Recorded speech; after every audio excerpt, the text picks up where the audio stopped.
Fal ma'ani awsa'u minal ibarat. Makna itu lebih luas ketimbang redaksi. Coba misalnya zaman Jenderal Sudirman, angkat senjata untuk ngusir Belanda. Terus pasukannya hanya ngangkat tok. Terus mesti Jenderal Sudirman, cek goblok ya. Kalau dimarahin kan sudah.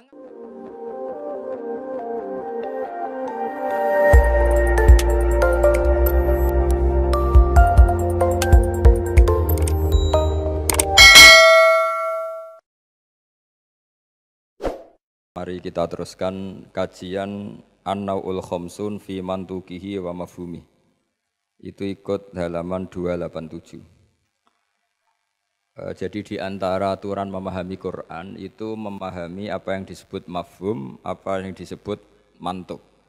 Kira-kira kalau terjemahan Indonesia itu ada yang eksplisit, redaksi itu ada yang apa? Implisit. Kalau yang eksplisit itu mengganti kata mantuk. Memang dilafatkan seperti itu. Yang mafhum itu bisa diartikan kayak semacam apa? Kesimpulan tapi enggak mesti jadi pegangan. Makanya ini harus hati-hati kalau di bab mafhum. Misalnya gini contoh yang dipakai ulama, saya baca ya. Wal mafhum ma dalla alaihi lafdzu la fi mahallin nutqi. Yang dikatakan mafhum itu kesimpulan yang tidak didapatkan dari tag letterlek. Ya, tidak didapatkan dari tag letterlek. Misalnya begini. Ini diberi contoh misalnya innalladzina ya'kuluna amwalal yatama zulman innama ya'kuluna fi butunihim nara. Orang yang memakan hartanya anak yatim secara zalim, maka sama juga makan api neraka. Sekarang terus Anda berdalih, wong saya tidak makan, Gus mau gasap tok. Saya nyuri. Berarti kalau nyuri sepeda motornya cah yatim enggak apa-apa kan, enggak dimakan. Nah itu sarap itu. Maka cara maknanya gini, orang yang memakan harta anak yatim dalam kurung baca merusak, baca merugikan. Sehingga kata yaquluna amwalal yatama adalah ibaratun an aqallil ifsad. Makan tuh kan sebanyak-banyaknya kan satu piring dua piring itu saja haram, apalagi mengambil mobilnya, mengambil tanahnya. Sehingga kata yakuluna diganti kata yufsiduna yang merusak. Jadi itu namanya mafhum. Jadi mafhum itu, nah kadang mafhum itu aulawi itu lafadz yang disebut dengan mafhumnya itu maknanya ekstrim mafhumnya. Misalnya ada ayat fala taqul lahuma uffin, maka jangan pernah berkata pada orang tua kamu hus atau uf. Kamu enggak bisa bilang gini, yang diharamkan itu mengatakan hus. Kalau misoh kayaknya enggak gitu. Enggak bisa seperti itu. Kalau kata hus, kecewa lah. Uffin itu dalam bahasa Arab atadajjar, saya merasa tidak nyaman dengan orang tua itu, orang Arab bilang uffin atau us gitu, gitu pokoknya tidak enak lah. Kalau itu saja enggak boleh, maka bilang kakek aneh, jancuk lebih tidak boleh. Nah, kalau itu tidak boleh karena menyakitkan, ya, misalnya orang tua itu enggak boleh karena menyakitkan. Membiarkan orang tua sampai utang-utang tonggo, sampai pinjem-pinjem itu juga menyakitkan. Jadi kalau menyakitkan misoh itu karena kata-kata, menyakitkan ekonomi itu secara kejiwaan. Sehingga terus ulama mengatakan semua bentuk yang menerantarkan orang tua maka hukumnya haram. Itu semuanya mafhum difahami dari kata fala taqul lahuma uffin. Begitu seterusnya. Dan itu oleh ulama dibabkan bab mafhum dan mantuk. Ya saya baca ya beberapa teks aslinya. Fa in kana aula yusamma fahwal khitab kadilalati fala taqul lahuma uffin ala tahrimid darbi li annahu asyaddu wa in kana musawiyan sumiyalahnal khitab ay maknahu kadilalati alladziina yaquluna amwalal yatama zulman ala tahrimil ikhraq. Kalau haram makan anak yatim secara zalim haram, maka membakar harta anak yatim juga haram li annahu musawin lil akli fil itlaf, karena sama-sama merusak. Memakan harta anak yatim yang merusak harta itu, mencuri juga sama, membakar juga sama, menggasap juga sama. Nah pertanyaannya adalah Hal dilalatu dzalika qiyasiyatun aw lafdhiyatun majaziyatun aw haqiqiyatun. Lalu lafat bisa dimaknani sejauh itu dilalahnya lafdziyah, apa hukmiyah, apa qiyasiyah. Misalnya gini ya, ini mungkin mudah difahami ya. Saya misalnya punya satpam atau punya pembantu atau punya candalem, kalau dalam bahasa pesantren itu 3 misalnya.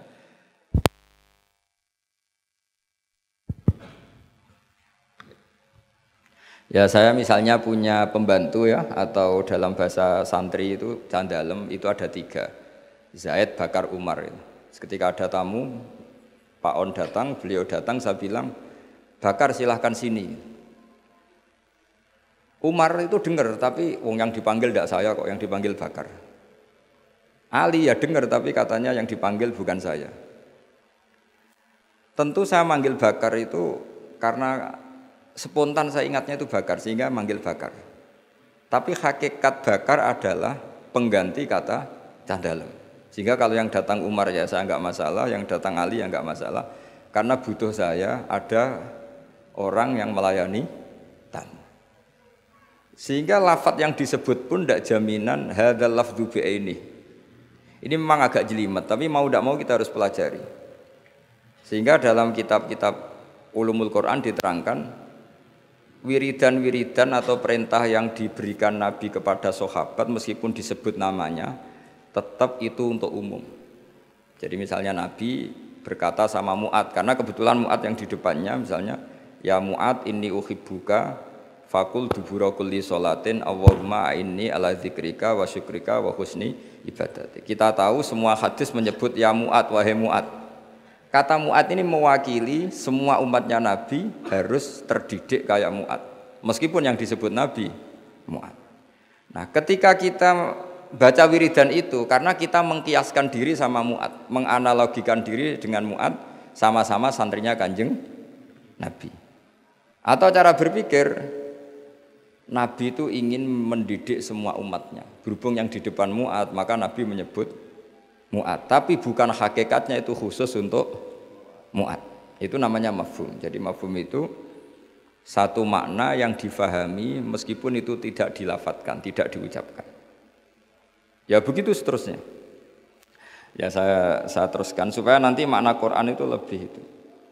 Ada ayat lagi, in ja'akum fasikum binaba'in fatabayyanu. Terus fadhkurullaha indal mas'aril haram. Di sini ada kata lagi fajliduhum thamaninal jaldah. Jadi begitu juga menyangkut adat. Adat itu bilangan. Ketika Al-Quran menyebut satu bilangan, itu apakah mubalaghah? Mubalaghah itu butuh itu diekstrimkan atau punya makna sesuai bilangan itu. Misalnya begini, sampean kalau mangkal sama seseorang itu kalau dalam bahasa Jawa itu meskipun kamu minta maaf saya 1000 kali tidak akan saya maafkan. Ternyata orang itu dablek sekali, ya sudah nanti saya minta maaf 1001 kali. Tak susui 1. Itu kamu mangkel enggak? Mesti kamu mangkel. Karena kamu menyebut 1000 kali itu saking mangkelnya bahwa saya maafkan kamu itu mukhal. Meskipun Anda minta maaf 1000 kali. Tapi orang ini tetap dablek, ya sudah saya tambah 1001. Itu tidak bisa seperti itu karena adat bilangan disebut Quran dalam konteks balaghah itu hanya lil mubalaghah, mengekstrimkan satu kasus atau satu peristiwa. Itu di semua bahasa dunia. Kalau kamu mangkal sama istri atau mangkal sama teman atau mangkal sama tetangga, mbok rene nganti bungkuk nganti sujud misalnya, tidak akan saya maafkan. Terus kamu bilang gini, ya saya akan sowan kamu sambil melata, sambil merangkak. Itu tetap saja. Jadi ini namanya mafhum. Mafhum itu kalimat yang enggak disebut tapi maknanya pasti seperti itu. Jadi maknanya hanya gini tok. Mbok kamu minta maaf saya 1000 kali tidak akan saya maafkan. Maknanya hanya satu. Betapa bencinya orang itu pada itu aja maknanya, betapa bencinya. Nah, di sini juga ada kalimat misalnya ada beberapa kelompok sing Allah itu ngendikan la yukallimuhumullah wala yanzuru ilaihim. Allah melihat saja enggak mau. Ngendikan saja enggak mau. Pertanyaannya adalah secara hakikat semua makhluk Allah dilihat Allah enggak? Dilihat. Tapi ada ayat wala yang dzuru ilaihi. Makhluk-makhluk seperti ini tidak dilihat Allah. Nah, makna tidak dilihat adalah tidak dipedulikan. Hakikatnya Allah tetap melihat. Jadi ayat itu hanya menunjukkan betapa bencinya Allah sama kelompok itu sampai diistilahkan Allah tidak berkenan melihat. Jadi gak usah dimafhum gini. Oh beneran Allah gak delok, aku maksiat ra konangan wae kasus kalau seperti itu. Nah, ini memang itu balaghah. Jadi ilmu-ilmu yang harus dianalisis secara balaghah. Jadi ada kelompok-kelompok yang menjual belikan agama atau melakukan kejahatan atas nama agama, yastaruna bi ahdillahi wa aimanihim tsamanan qalila. Itu orang-orang ini akan dihukum, kata Allah hukumannya adalah la yukallimuhumullah. Allah tidak berkenan ngendikan, juga tidak berkenan melihat. Monggo Pak nak badhe wonten acara. Ini beliau mau nemuin tamu dari kedokteran.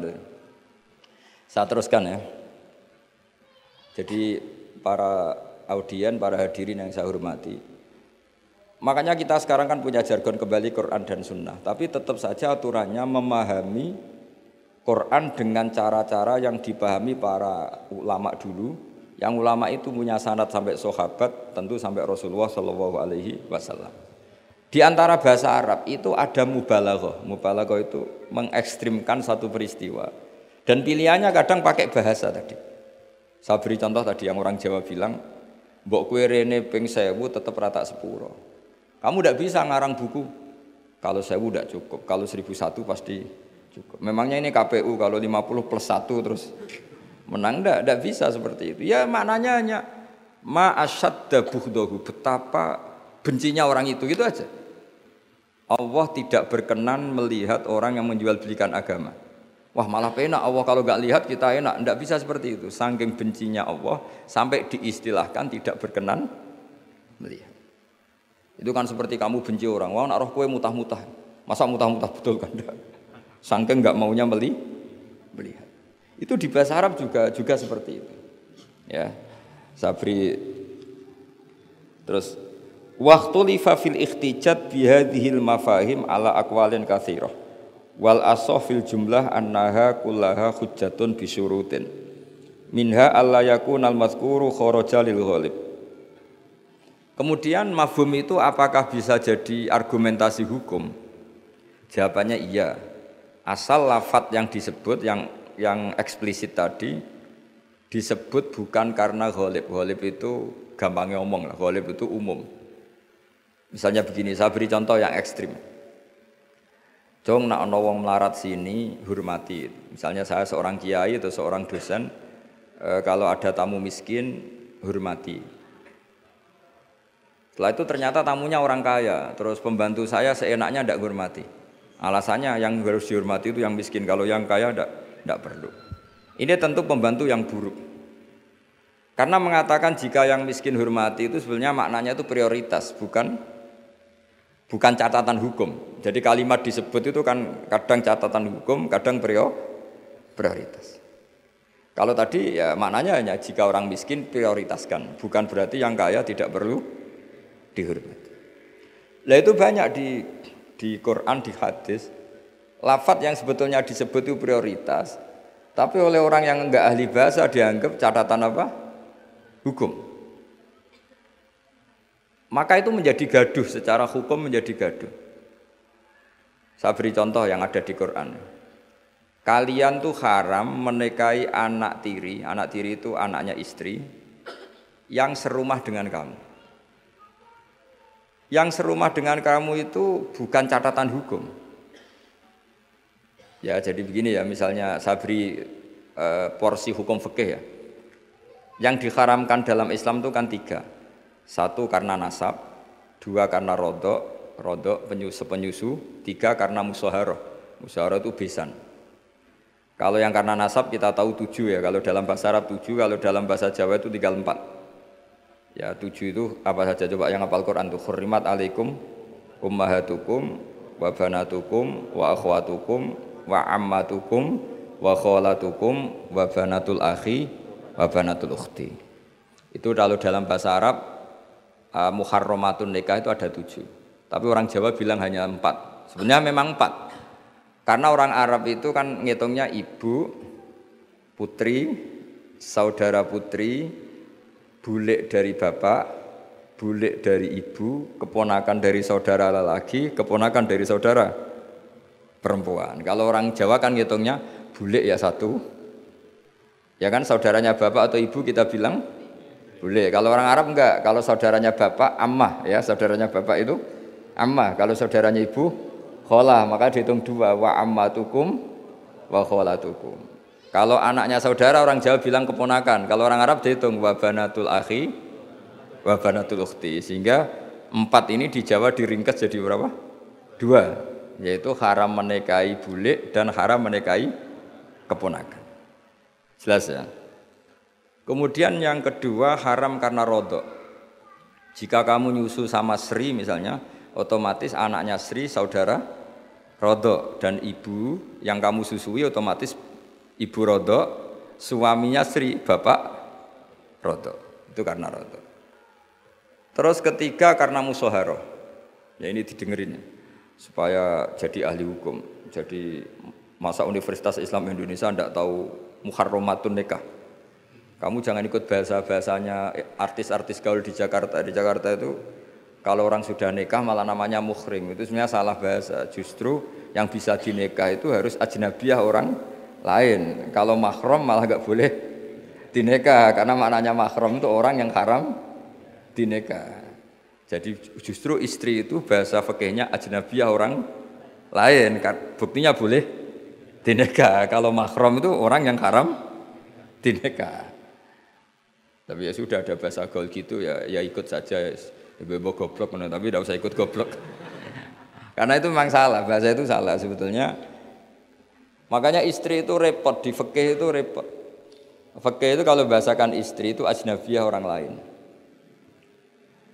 Kalau anak itu anak, kalau istri itu tetap bahasanya ajnabiyah orang lain. Sehingga sekali dicerai ya benar-benar menjadi orang lain. Kalau kita mati ya benar-benar menjadi orang lain. Buktinya boleh dinikah orang lain. Jika kalau dalam pepatah Jawa ini ajarannya bapak saya, kamu tidak harus ikut. Kalau ajaran bapak saya, nak bojo be anak tukaran, kowe kudu bela anak. Mergo ora ono mantan anak, tapi iso ono mantan istri. Sehingga tradisi keluarga saya itu pokoknya anak itu nomor 1, baru istri. Tidak tahu kalau tradisi sampean istri dulu baru anak. Gitu. Karena tadi cara berpikir anak itu selalu anak. Ya anak itu selalu anak. Tapi kalau istri tidak mesti. Apalagi istri sampean cantik terus sampean mati gitu itu sudah. Ya sudah selesai sudah. Mesti nikah orang lain gitu. Enggak tahu nanti kalau di surga ikut siapa, enggak tahu ini. Mesti oportunis, kalau kamu masuk neraka dia ikut yang masuk surga. Kalau masuk surga semua ikut yang kelas lebih tinggi. Saya teruskan ya. Terus haram ketiga itu karena musoharoh. Disebut wa akhwatukum wa ummahatukum lati ardunakum wa akhwatukum naruna. Terus wa ummahatu nisaikum apa? Wa ummahatu nisaikum. Ibu dari istri kamu. Apa kalau orang sini bilang? Mertua ya. Nah mertua dengan mantu itu hubungannya 2. Seorang lagi ya. Mertua sama mantu itu hubungannya 2. Ya seorang lagi. Misalnya kamu nikahi Sri. Berarti ibunya Sri sebagai apa? Mertua. Itu menjadi mertua itu bimujarrodil akdi. Sekedar akad kamu bilang qabil tu nikahaha wa taswija bil mahrin madkur. Itu langsung jadi mertua. Ya, langsung jadi mertua. Tapi kalau hubungan ibu dengan anak, misalnya kamu nikahi janda punya anak cantik, sudah perawan. Terus setelah kamu nikah dengan janda ini, akad itu belum menjadi anak tiri. Menjadi anak tiri betul itu setelah kamu hubungan suami istri dengan ibunya. Saya ulang lagi ya, jadi kalau menjadi mertua itu cukup akad. Tapi anak tiri menjadi anak tiri kamu yang haram dinikah itu nunggu hubungan suami istri sama ibunya. Sebab itu agak rumit Bang di fikih. Kenapa demikian? Karena ya memang aturannya gitu, makanya disebut waroba ibukumul lati fi hujurikum min nisaikumul lati dakhaltum bihin fa illam takunu dakhaltum bihinna fala junaha alaikum. Jadi kalau hubungan batunya. Ya, hubungan menantu sama siapa? Mertua itu hanya dimulai akad. Jadi setelah akad sampean salaman apa ini sudah menjadi mahram dan selamanya haram dinikah karena sudah menjadi apa? Mertua kamu. Tapi kalau orang yang kamu nikah itu punya anak putri itu menjadi anak tiri yang benar-benar berstatus anak tiri setelah hubungan sama istri. Ya ini jelas ya. Makanya disebut seperti itu. Tapi di situ ada catatan waroba ibu kumulati fi hujurikum. Anak tiri yang serumah. Yaitu semua ulama ngendikan kata fi hujurikum yang serumah itu diabaikan. Jadi tidak bisa misalnya gini. Kamu nikahi Sri di Jogja, punya anak tiri di Jakarta, berarti halal karena tidak serumah. Wah itu sesat dan menyesatkan ya. Karena ada aturannya, fi hujurikum itu kalimat yang disebut Allah itu normatif. Normatif artinya umumnya anak itu, anak tiri itu serumah, tapi bukan sebagai catatan hukum. Dan itu banyak sekali lafaz-lafaz yang disebut Allah atau disebut Rasulullah bukan sebagai catatan hukum, tapi normatif. Itu kan seperti gini. Jong, bukti kamu hormat tamu. Kalau ada tamu itu suguhi teh. Kalau ada tamu itu suguhi kopi. Itu normatif. Bukan berarti yang tidak nyuguhi kopi itu tidak menghormati tamu, tidak bisa seperti itu. Kalau tamunya darah tinggi, kan malah mati. Nah, ulama itu berkompeten, sangat kompeten sekali memahami Quran. Mana lafaz yang disebut Allah itu normatif, mana yang disebut Allah itu sebagai catatan hukum. Kalau fi hujurikum menjadi catatan hukum, maka maknanya begini. Haram menikahi anak tiri yang serumah. Waroba ibukumul lati fi hujurikum. Mafhumnya kalau tidak serumah boleh, wah yo kacau. Ibunya kamu embat, anaknya kamu embat hanya karena beda.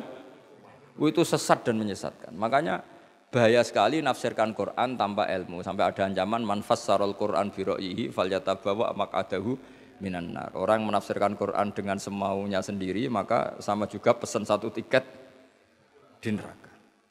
Jadi sampean sama saya itu potensi masuk neraka saya sebetulnya. Karena saya nekuni tafsir. Itu bahaya sekali. Sebab itu saya tradisikan kalau ngaji itu pakai kitab supaya sanadnya mutasil sampai Rasulullah SAW. Enggak boleh mengajarkan Quran terjun bebas menurut saya. Memangnya agama menurut kamu enak aja. Enggak boleh agama kok menurut saya. Agama yang menurut Allah dan Rasul. Enggak boleh menurut saya. Kalau menurut saya berarti agama macam-macam karena setiap orang menurut masing-masing. Ya, saya teruskan ya. Jadi di antara dengan tanda kutip jebakan-jebakan lafaz adalah kita tidak pernah tahu lafaz itu disebut itu karena apa. Karena mewakili kelompoknya seperti tadi. Saya punya tamu terus manggil sekenanya. Wahai Bakar sini. Kira-kira yang datang Umar tetap saya seneng enggak? Seneng. Butuhnya ada orang yang hormat tamu. Yang datang Ali ya saya seneng. Yang datang Zaid yang seneng. Yang datang siapa saja seneng. Itu kan ibarat kamu orang kaya kemalingan, satpam yang paling kamu ingat itu misalnya Hutomo. Hutomo sini. Di situ banyak satpam yang namanya enggak Hutomo, terus enggak ke kamu. Kira-kira kamu bilang satpam ini goblok enggak kira-kira?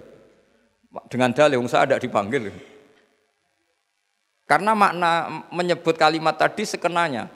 Nyebut Hutomo itu mewakili semua security.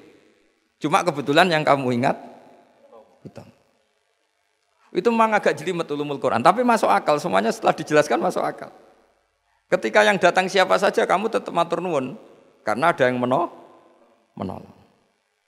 Nah, lafaz di Quran ya seperti itu. Kadang lafaz itu pengganti sejenis, napa pengganti? Misalnya yang masyhur dalam mazhab kita. Rasulullah itu mengeluarkan zakat fitrah so'an min tamrin au so'an min akidin. Rasulullah mengeluarkan zakat fitrah dari kurma. Imam Syafi'i tidak maknani kurma tapi dimaknani kuti ahli baladi, makanan pokok yang sesuai negara masing-masing. Sehingga kalau orang Jawa ya pakainya beras. Meskipun di hadis disebutkan tamar. Sama seperti Nabi ngendikan gini, tasaddaku walau bisyikki tamrotin, sedekahlah meskipun dengan separuh kurma. Kira-kira orang miskin Indonesia kamu kasih separuh kurma itu dianggap ngenyak apa enggak? Ya maksudnya separuh kurma itu kalau kita ya mungkin setengah kilo atau telur setengah kilo. Atau kata separuh secuil itu maknanya kit'ah yasiroh. Saking sedikitnya diistilahkan secuil. Tapi bukan berarti cuilan betul. Nah kalau ingin persis hadis tadi ya satu kurma kamu cuil terus kamu kasihkan. Kira-kira dianggap ngenyak apa dianggap sedekah. Nah sama misalnya Rasulullah ngendikan, semoga Allah memberi berkah orang yang ketika 10 Muharram mengusap anak yatim. Itu yang penting usapnya apa sedekahnya. Terus kamu orang yatim kamu kumpulkan, kamu usap semua kepalanya. Itu kira-kira itu dianggap apa coba? Wis medhit di dalil kan. Nak nuruti teks hadis itu ya memang ngusap kepala. Tapi semua sepakat maknanya ngusap itu ibaratun anis syafaqah. Bentuk kasih sayang. Dan kasih sayang itu paling praktis ya ngasih uang atau ngasih sesuatu yang manfaat untuk anak yatim itu. Lah anak ngusap tok. Diceluk waduh-waduh dibeli ana parade ngusap anak yatim. Lah itu ya termasuk di ulumul Quran diikutkan bab mafhum dan mantuk. Jadi memang susah. Jadi ahli Quran itu susah. Oh ini ya jadi menjadi ahli Quran itu harus seperti ini memang. Makanya sampai ditulis kitab setebel ini dipakai di seluruh dunia termasuk di Al-Azhar, di Palestina, di mana-mana. Itu ini kita ngaji baru berapa pertemuan aja sampai sudah pusing. Kalau sampai selesai malah tambah pusing. Tapi bagus, barokahnya pusing itu tidak gegabah. Tidak gegabah mikir. Karena kalimat itu mesti ada batas. Makanya ada kaidah di semua ulama, menurut semua ulama, ada kaidah begini. Fasudur ausa'u minal kutub wal ma'ani ausa'u minal ibarat. Dada ini lebih luas ketimbang yang dicatat. Dan makna itu lebih luas ketimbang redaksi. Karena kalau dalam disiplin ilmu usul fikih itu tak beri bocorannya. Begini kalau sampean mendefinisikan kata-kata gimana? Gak umumnya orang kampus. Kata-kata adalah apa kata-kata itu? Kalau dalam ilmu usul fikih begini, kata-kata adalah pilihan untuk mengekspresikan kehendak hati. Dan karena kehendak hati itu banyak dan tidak terukur, maka kata-kata ini hanya mewakili sebagiannya. Dari awal sudah disebut mewakili sebagiannya. Misalnya begini, ketika Rasulullah mewajibkan zakat padi misalnya atau zakat gandum. Pikirannya Imam Syafi'i itu mewakili kata kut, yang wajib zakat itu makanan pokok. Sehingga Imam Syafi'i hanya mewajibkan yang dizakati itu hanya padi, gandum, jagung, kacang, pokoknya yang bisa jadi makanan pokok. Kira-kira Imam Syafi'i itu tidak mewajibkan zakatnya kangkung, melon, mangga gitu. Karena tidak makanan pokok. Tapi dalam mazhab lain enggak, ketika Rasulullah mewajibkan mezakatkan padi. Itu maknanya itu matum pituhul ardu, apa saja yang tumbuh dari bumi. Sehingga kelompok ini termasuk Yusuf Qardomi wajibkan zakat melon, mangga, pokoknya semua buah-buahan, semua tanaman wajib zakat. Karena ketika Anda mengatakan begini misalnya, jong nak ono tamu kai pelem. Kalau ada tamu, tetangga-tetangga atau tamu kasih mangga. Sementara di rumah kamu itu ada mangga, ada melon, ada semangka. Maksud kamu itu didik anak supaya derma dengan memberi apa saja. Kebetulan yang kamu ingat melafadzkan mangga. Apa harus mangga? Enggak, cara sampean tak polling, milih mana aja. Ya saya punya anak, yang di rumah saya itu ada mangga, ada semangka, ada melon. Terus saya bilang ke anak saya, nak, tetangga kasih mangga. Kata mangga itu bisa diganti melon apa enggak? Bisa, karena semangat saya adalah mendidik anak saya itu dermawan, peduli sama tetangga. Kebetulan yang ingat mangga, sudah ini tetangga ya. Lalu tetangga itu maknanya tetangga apa manusia? Sehingga pas itu ada tamu tapi tidak tetangga, gak usah kei kan gak tonggo. Nah, makanya ini kan jadi PR. Berarti kalimat tadi, Jong nak ono tonggo utawa Jong kalau ada tetangga kasih mangga. Sebetulnya kalimat itu bisa digenti, Jong sing penting lomo. Kata tonggo ora penting, mangga juga gak penting. Maka yang dikatakan kata-kata lafat adalah mawudi abi izaiha al-lafdu. Jadi yang dikatakan lafat adalah gelombang keinginan dari seseorang yang bergejolak di hati, kemudian diungkapkan. Tentu kalimat ini tidak cukup untuk menampung sekian keinginan. Akhirnya yang dilafatkan atau yang diucapkan hanya beberapa. Orang soleh tentu bergelora di hatinya ingin mendidik anaknya itu dermawan, peduli, sopan, tahu sosi. Ya, terus kan nggak mungkin kita pidato gitu ke anak kita. Akhirnya yang ngomong, cok, nak ono tonggo kei mangga, nak ono tonggo kei duit, nak ono tonggo kei beras. Bareng mboke kelaparan, gak dikei apa-apa. Ini kan gak tetangga. Oh ya sarap lah.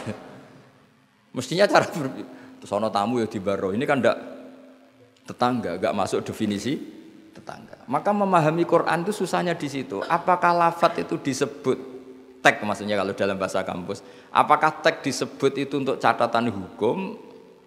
Apa untuk tadi? Mafhum tadi apa ibaratun an kada? Ibaratun ekspresi dari itu.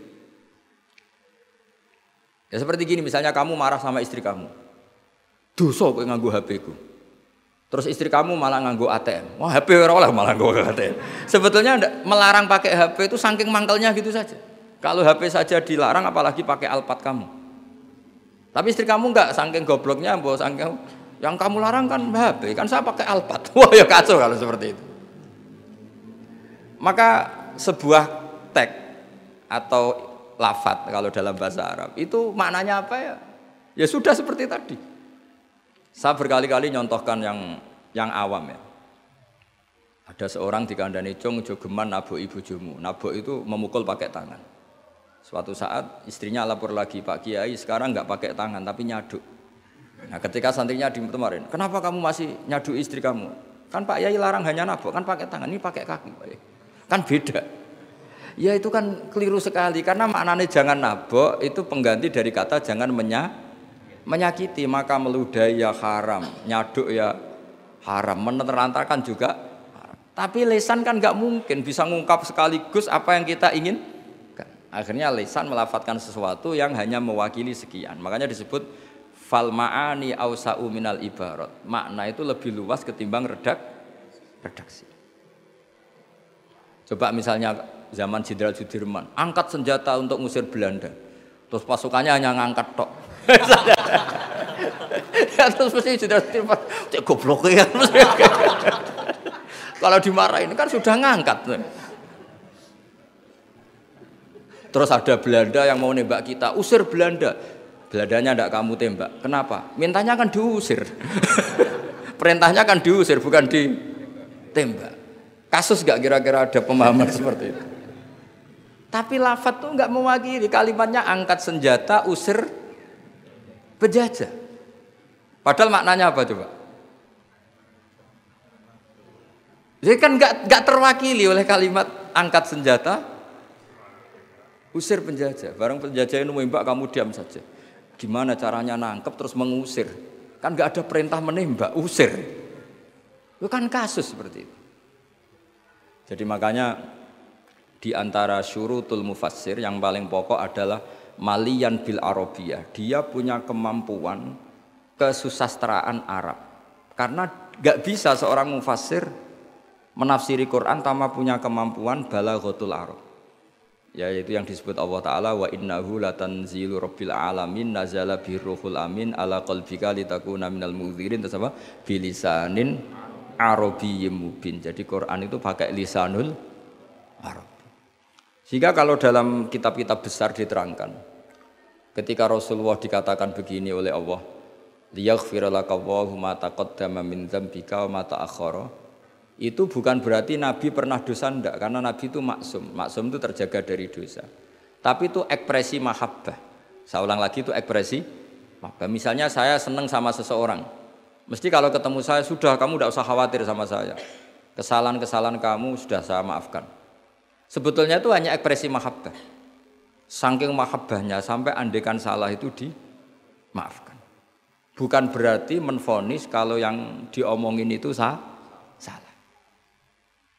Jadi itu ranah-ranah yang memang kita harus hati-hati. Sama seperti begini, ini kata Qodiyat. Qodiyat itu pengarang kitab Asy-Syifa. Doa itu ekspresi mahabbah. Doa itu bukan kalimat hukum. Kalau kalimat hukum itu kan iya sama tidak. Tapi doa itu enggak. Doa itu ekspresi mahabbah. Misalnya kita ketemu Zaid, kita bilang Assalamualaikum warahmatullahi wabarakatuh. Semoga kamu dapat keselamatan.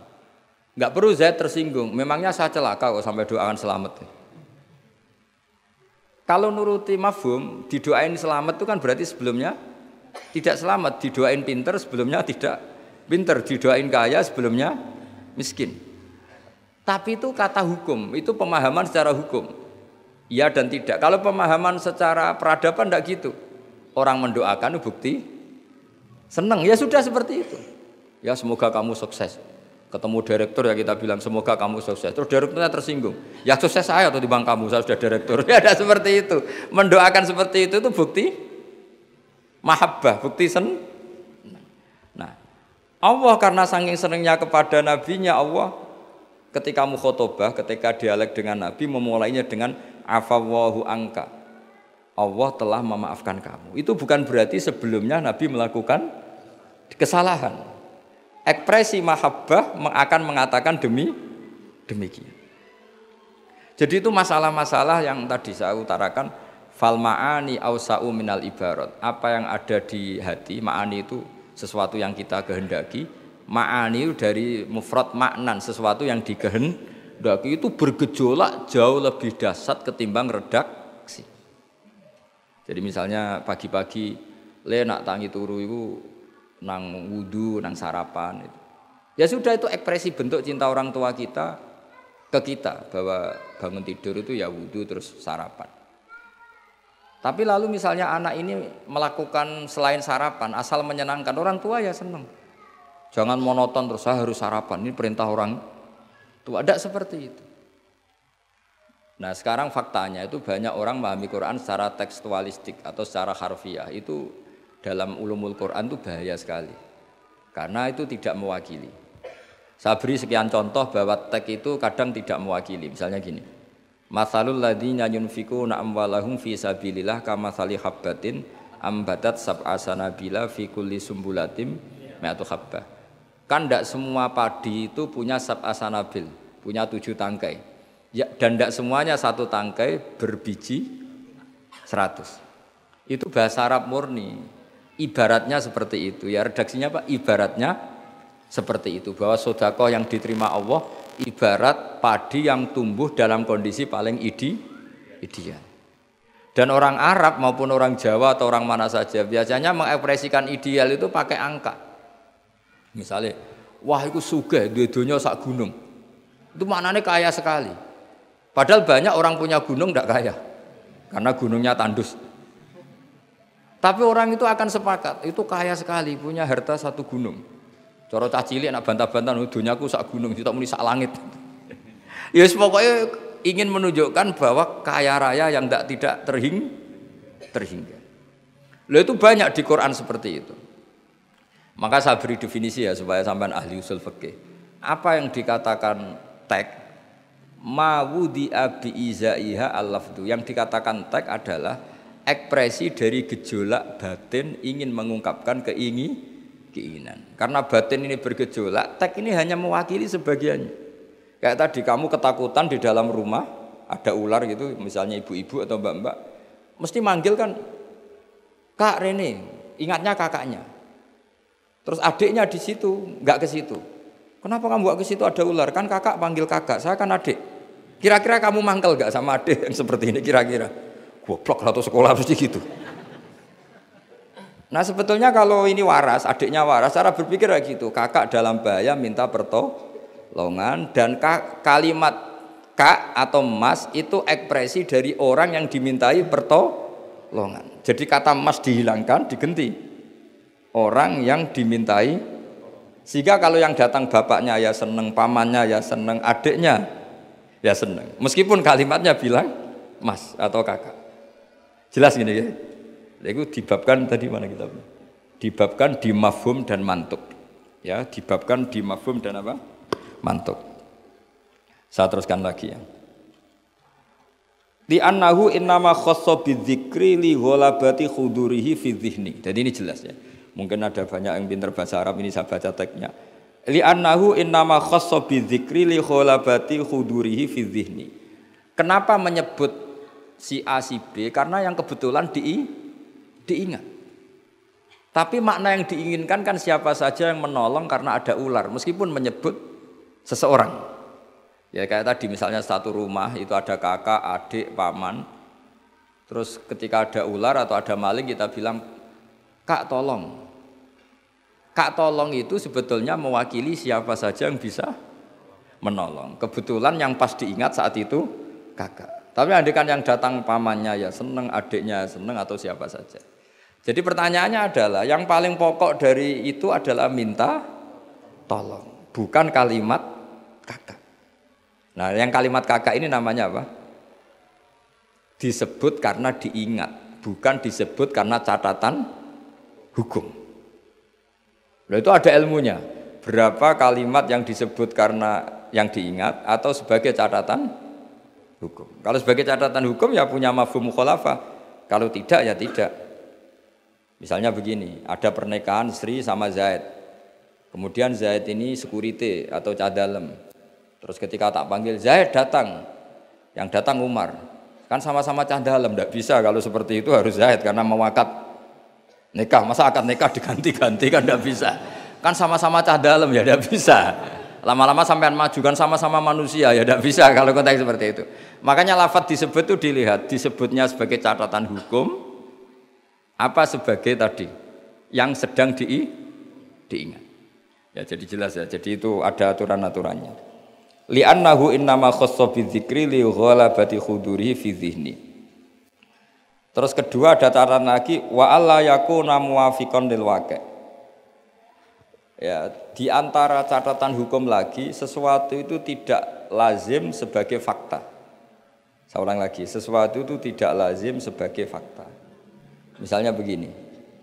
Kita tahu yang namanya nasi itu makanan pokok. Ya, kita tahu teh itu minuman.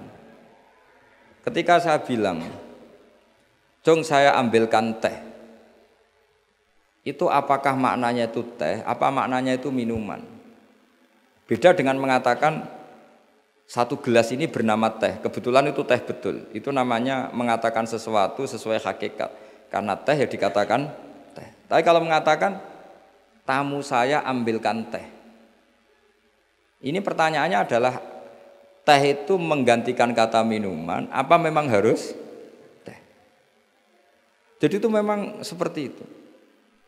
Sehingga di hadis banyak dawuh Nabi itu diganti. Tapi penggantinya harus ulama. Kalau tidak ulama namanya bid'ah.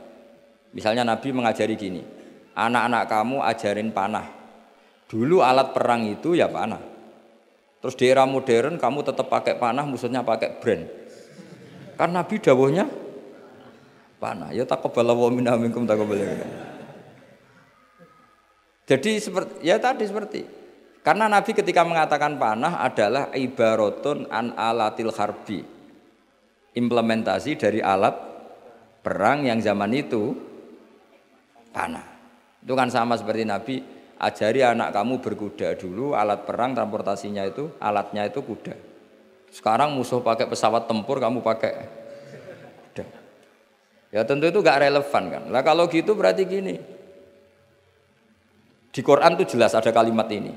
Wal khayla wal bighala wal hamira litarkabuha wa zina. Kamu saya beri nikmat, ada kuda, ada unta, ada macam-macam.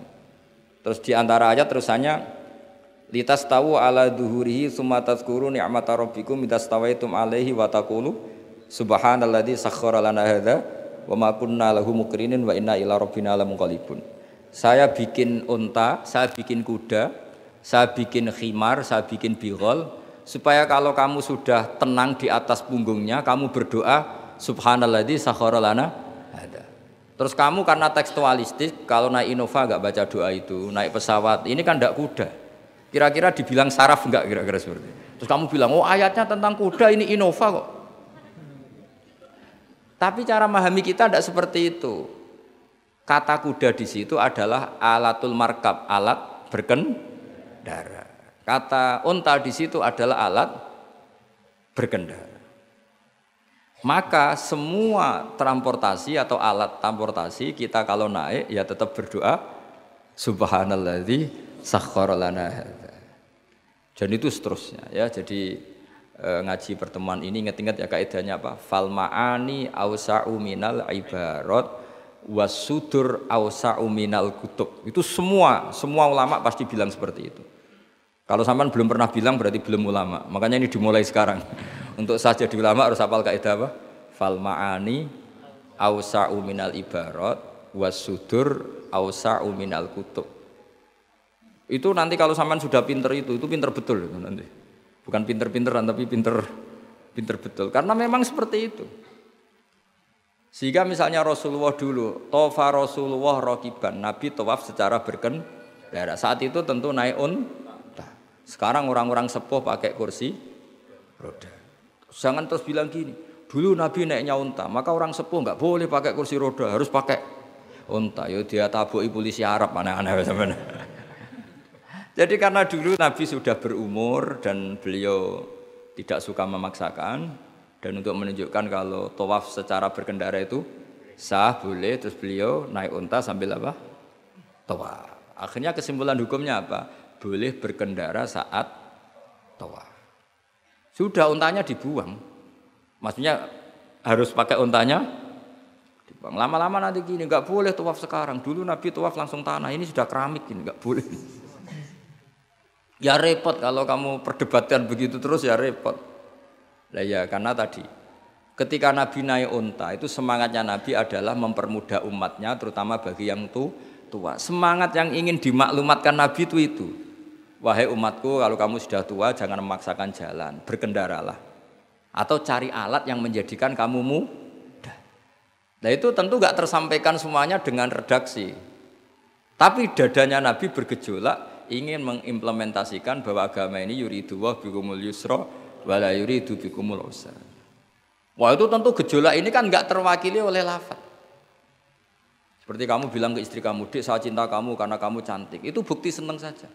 Nak bojone cerdas, berarti aku nak wis elek kira seneng. Wah, ya repot kalau gitu. Padahal kalimat itu maknanya kan gitu. Dek, saya seneng kamu karena kamu cantik. Mafhumnya apa? Kalau tidak cantik, kalau sudah tidak cantik tidak senang. Tapi tidak seperti itu. Pokoknya kamu itu ingin gombal terus ngomong itu aja. Jadi makanya walhasil itu tadi ingat-ingat ya apa? Fasudur ausa'u minal kutub. Bahwa dada kita ini lebih luas ketimbang yang kita tulis. Ya, dada kita lebih luas ketimbang yang kita tulis. Terus wal ma'ani ausa'u minal ibarat. Makna yang kita kehendaki itu jauh lebih luas ketimbang redaksi. Karena tadi kita manggil security misalnya si A, yang datang selain si A juga enggak masalah. Karena kata si A tadi hanya keterbatasan kita sebagai manusia sehingga harus menyebut satu orang. Padahal siapa saja enggak masalah. Karena butuhnya kita ada yang menolong atau ada yang membantu. Ya saya ulang lagi ya. Fal ma'ani ausa'u minal ibarat wasudur ausa'u minal kutub. Assalamualaikum warahmatullahi wabarakatuh.